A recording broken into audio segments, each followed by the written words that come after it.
জম্মু কাশ্মীৰ পেহেলগামত সন্ত্ৰাসবাদীৰ আক্ৰমণত নিহত নিৰীহ লোকসকলৰ আত্মাৰ শান্তিৰ বাবে সদৌ অসম গোৰ্খা ছাত্ৰ সন্থা টিংখং আঞ্চলিক সমিতিৰ মুখ্য কাৰ্যালয়ত বন্তি প্ৰজ্বলন অনুষ্ঠান আয়োজন কৰে।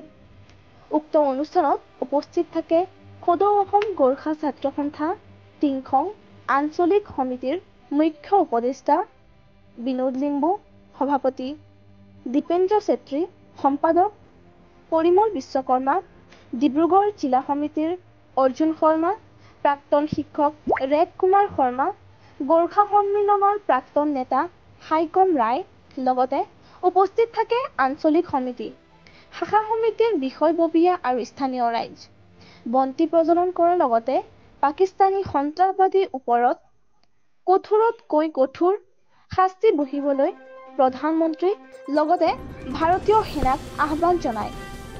নৃশংস আক্ৰমণৰ তীব্ৰ বিৰোধিতা কৰি নিহত লোকসকলৰ পৰিয়ালৰ প্ৰতি গভীৰ সমবেদনা জ্ঞাপন কৰাৰ লগতে পেহেলগামত হোৱা পৰ্যটকৰ ওপৰত হোৱা এনে অমানৱীয় ঘটনা পুনৰ কোনো সন্ত্ৰাসবাদীয়ে সাহস নকৰে তেনে পদক্ষেপ গ্ৰহণ কৰিবলৈ সকলোৱে আহ্বান জনায়। চাওক আমাৰ এক বিশেষ প্ৰতিবেদন।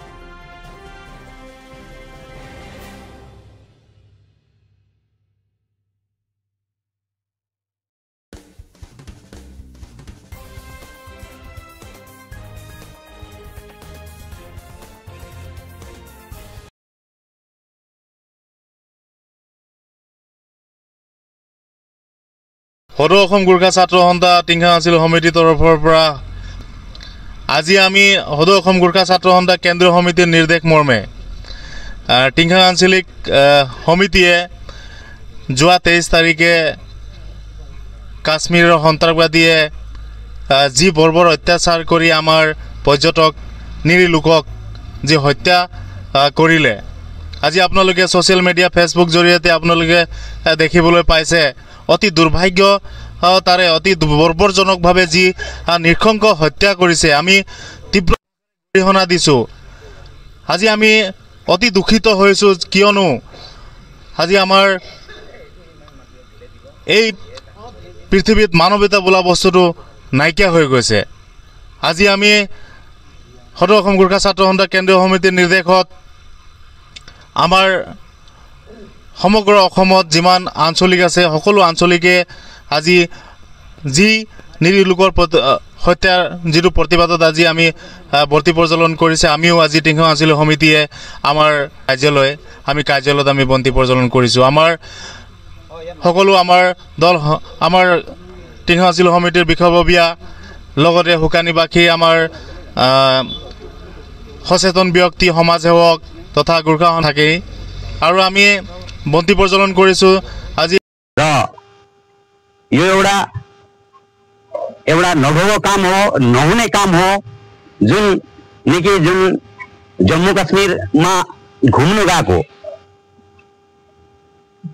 परियाल विभिन्न ठाउँबाट आएका परियालहरू आनन्द गर्नु गएको, घुम्नु गएको, डुल्नु गएको त्यस व्यक्तिमाथि जुन कापुरुष काण्ड गरेको भन्छौँ हामी। यहाँबाट विशेष गरी हामी टिङखाङ आञ्चलिक गोर्खा छात्र संघबाट यो हामी उहाँहरूले एउटा चेतावनी जे त्यो व्यक्तिहरूले एउटा कापुरुषको काम गरेको छ, जुन एउटा निहत्या मान्छेमाथि उनीहरूले बर्बरता हत्याकाण्ड गरेको छ। र यसले हामी भारत सरकारले हामी विनम्र अनुरोध गर्छौं जे यस्ता व्यक्तिहरूले उचित विचार र उचित शास्ति दिन्छ भनेर हामी भारत सरकारले यो ठाउँबाट हामी यो अनुष्ठान जुगे हामी अनुरोध गर्दैछौं। र जो मृत परियालवर्गहरूले यो दुःखको घडीमा जाते एउटा उनीहरूले एउटा मनोबल उनीहरूले पाओस्, यो स्थितिले फाइट गर्ने जुझ्ने एउटा मनोबल पाओस् भन्ने